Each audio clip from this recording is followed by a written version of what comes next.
Hello and welcome back to another video. Today I made this beautiful Oasis Springs house and I honestly love how it's come out. If you enjoy this speed build, please consider giving it a like and subscribe if you want to see more from me. Anyway, I don't normally build in this style, but I have fallen in love with this house. I really wasn't sure on the floor plan to begin with, so there was a lot of building and deleting and moving rooms, but I think it's come together. I knew I wanted this arch window look and I thought back to The Sims 2, and there was this house I was obsessed with growing up playing The Sims. I would always motherload and buy and renovate this particular house, so I heavily took some inspiration and elements from that build, but also put a bit of my own twist on the final look. I couldn't for the life of me remember the name of the house, and the game no longer works on my laptop, so I was searching for ages on Google and I finally found it. Let me know in the comments if you remember this house from The Sims 2. I remember seeing lots of other houses from The Sims 2 and honestly it gave me a massive amount of nostalgia and I miss it so much. Anyway, back onto the Oasis build. As you can see, I really wanted that U shape so I could put a pool in the middle like in The Sims 2 house. Honestly, the roof for this was a pain. Bring back auto roofs, that would have been a lifesaver at this point. I love this arch look I did early at the front and I just kind of ran with that idea throughout the whole build. Like I previously said, it was a lot of testing, moving rooms around a bit like a puzzle, and I tested this arch porch look and I think it brought the build together, but it ended up not working, so I had to change it slightly later in the build to make it functional. As you can see, I was struggling with the roof, and because I wasn't sure of the kind of look I was going for, it took me a while to figure out what to do. I also wanted this house to sort of blend in with the rest of the houses in the neighbourhood, and I think it does have a very similar look. I was imagining this was like a holiday home, but I did add a lot of clutter and made it look a little bit more family orientated and homely. This little building at the front of the house, I was imagining it was like a sheltered place for your car, almost like a garage but open, and originally I made it too close to the house, so I had to shuffle some bits around. But by doing that I actually realised I like the look of the front of the house being a little bit wider than the top half, and I thought it gives the house a little bit more character and just a little bit more texture. Then I just went around and added final touches and adding these beautiful big windows and changing the colours so it all matches. I must admit I always use the same colours, so this was a bit of a challenge for me, but honestly it's made me realise how much I love building in this style, and I'll probably build in this style again in the future. I added tiles mostly outside because I didn't want to add grass or anything, as I wanted it all to match Oasis Springs. I imagined this would be like a pool outdoor space where you can sunbathe and have a barbecue and sit, and Oasis gives off very hot desert vibes, so I thought by adding grass and greenery it probably wouldn't represent the world. So instead I made this rockery with ferns because you have to have some plants in my builds. I also made this raised plant so I could add a bit of greenery, and I looked at a lot of Spanish outdoor spaces on Google for inspiration because I noticed a lot of them were very beautiful and colourful and full of life, and that's exactly what I wanted for this house. I added a couple of areas where I added shrubs and flowers inside the gated garden area, as I imagined the living room and lounge would be at the front of the house.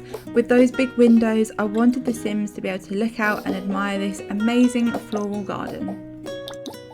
Back to the garden, I didn't really want to do the same as the front, so I added lots of pots and a rockery, so there was a little bit of landscaping, but I wanted the back garden to have less to maintain and look after, but I also wanted a bit of colour.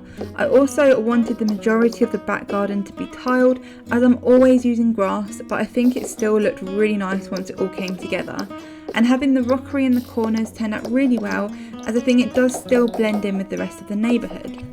I added an outdoors table and chairs and chose this bright orange colour, as I wanted this house to be very bright and vibrant, and I also added some sun loungers, as I imagine the Sims will enjoy sunbathing out by the pool. I know I would. I added a bunch of pots and scattered around the garden area to add colour, and I think it looks really nice. I had a bit of a video glitch from filming, so I didn't get to show you me decorating the kitchen and dining area, but I'll show you a full tour at the end, and I really need to sort out my storage space because it keeps corrupting my files. For the lounge living room, I wasn't sure how to split up the floor because both sides of this room were so nice because of the big windows either side. So I decided to use the whole space for the lounge, which meant it was a very big space to work with. I did end up slightly changing this by adding a small toilet downstairs, but I think the lounge is really airy and nice in the end. For the upstairs master bedroom, I decided to carry on this orange theme into the room because it made me feel like holiday sunny vibes. Again, because I don't often use this colour, it gave me a chance to really experiment with this room, and it's probably one of my favourite bedrooms I've ever done. It also has a walk-in wardrobe and ensuite.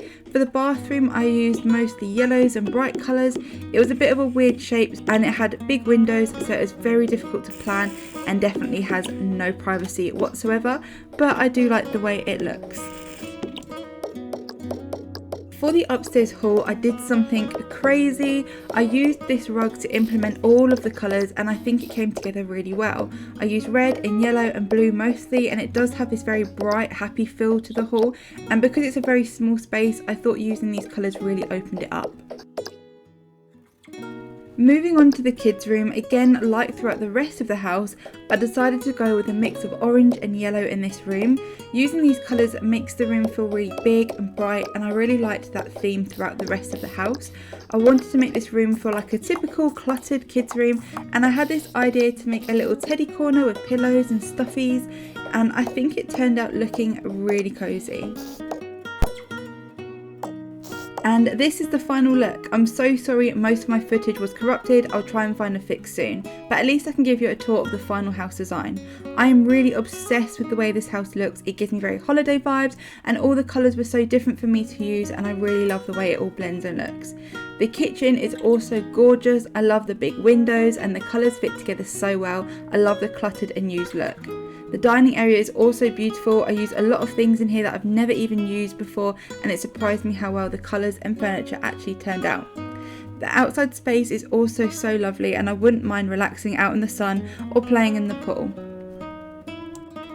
I honestly think this bedroom is my new favourite and will take inspiration from this build in my next build. I love how the balcony overlooks the back garden, and I think the walk-in wardrobe and the bathroom was a good use of space. The upstairs bathroom was a pretty standard room. It was very long, so I had no idea how to fill the space, but I think it looks okay. I also really like how the kids' room came out. I always have this thing for cluttering up the kids' rooms because I feel like it looks more lived in and messy and a bit more true to life. If you enjoyed this speed build, please give it a like and subscribe if you want to see more from me, as it does really help me out. Leave a comment down below with what kind of build you want to see next, and hopefully I'll see you in the next one. Bye!